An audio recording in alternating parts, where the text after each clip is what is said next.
All right, y'all, let's go ahead and talk about this one. Let's talk about it, man. Gillian Robertson retires Marina Rodriguez.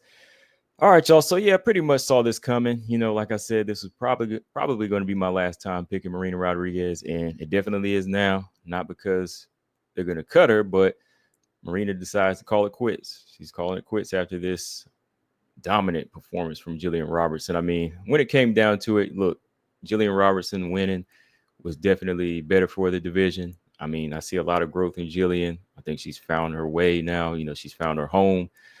She's looking prime and ready to go. Marina Rodriguez, on the other hand, if she would have won the fight, it would have been just another win, to make us say, okay, what does she do from here? Especially if she just won with her stand-up game, right? If she would have just outstruck Gillian, what do we say? Okay, Gillian just needs to work on her hands and move on, right? But Marina, there would have been other levels that we would still be questioning and saying, can she do this and can she rise to the occasion, right? So shout out to Marina for just really coming to the point and, just facing reality and saying, you know what, this is it.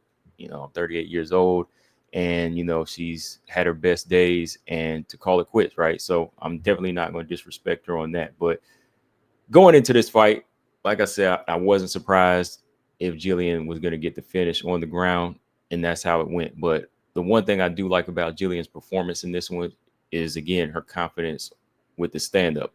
She didn't mind, walking into the fire against Marina Rodriguez. The first round, Marina landed a few good shots. She landed some nice right hands upstairs, a couple of them, and some good jabs. And I said, okay, this is what Marina needs to do, right? But eventually, if Gillian gets on the inside and she takes her down, that's it, right? That's how it usually plays out. But one thing I like about Gillian in this fight was in the first round where she was jabbing to the body. She would jab to the body and go up top with the right hand. So that lets you know that, all right, she's starting to get it now. She's setting up these takedowns and she's also putting her own shots together and, making them pretty. She's mixing it up. So if she continues to do that, we'll see some more I think we'll see some more nice takedowns and even some more finishes against higher level fighters from Gillian. But yeah, the way she was just taking the pressure approach in the first round was smart, jab to the body, right hand up top.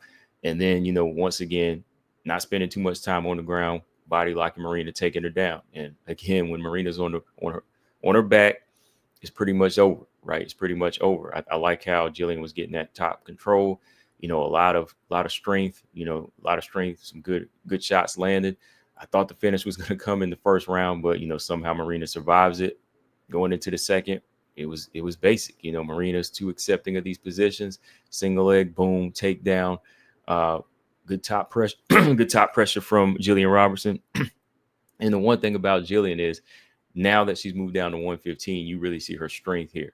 She's found her home. That's why I keep saying that. It's like here she's a lot leaner, but you can also see that physical strength because Marina was really starting to crack under that pressure. Like usually Marina's able to survive these submission attempts and even, getting control, like even against Mackenzie Dern. But if you just look at her here, like the way Gillian Robertson is controlling with her hips and, she's just really making it tough in that half guard position, Marina's just starting to crumble, right? And then finally, that transition to top mount, Marina's just lost there. She just starts eating these shots. There's no defense. There's no way out of it. Against Gillian whenever she's got you in this position, and that's one thing I think makes Gillian effective, and makes me want to. She's definitely starting to be one of my favorite ground fighters because she's just not laying and praying. She's just not laying on you and just trying to get top control. She's trying to finish you. If the submission is not there, she's gonna beat you up, and that's what she did in this fight. She just let the barrage go until the ref stepped in. Second round TKO. So yeah, definitely shout out to Gillian Robertson. Her winning, I think, is better for the division. So with that being said, that's going to move her up possibly to number 9 now because that's where Marina Rodriguez was at number 9. But she also made a nice call out against Amanda Lemos, so that lets you know that, hey, she's ready to try to fight for a title eliminator position or just anywhere that gets her close to the top 5 or top 3. So good on Gillian. I mean, this is another solid win. This is probably her highest ranked win throughout her whole career. Flyweight was a nice little run as far as her just, putting together a good string of finishes. But here at strawweight, you really see her really starting to advance. And yeah, if she can go in here and get a fight like Amanda Lemos and win, that'll put her at like number 4, number 5.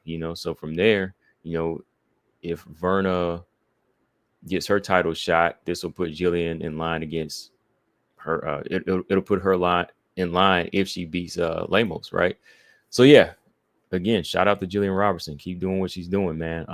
As for Marina Rodriguez, definitely wishing her the best in retirement. I'm glad she's, making that call now. It's definitely been fun watching her fight and calling her fights over here. She's had some of the fun stand-up performances, like uh, the Amanda Lemos fight.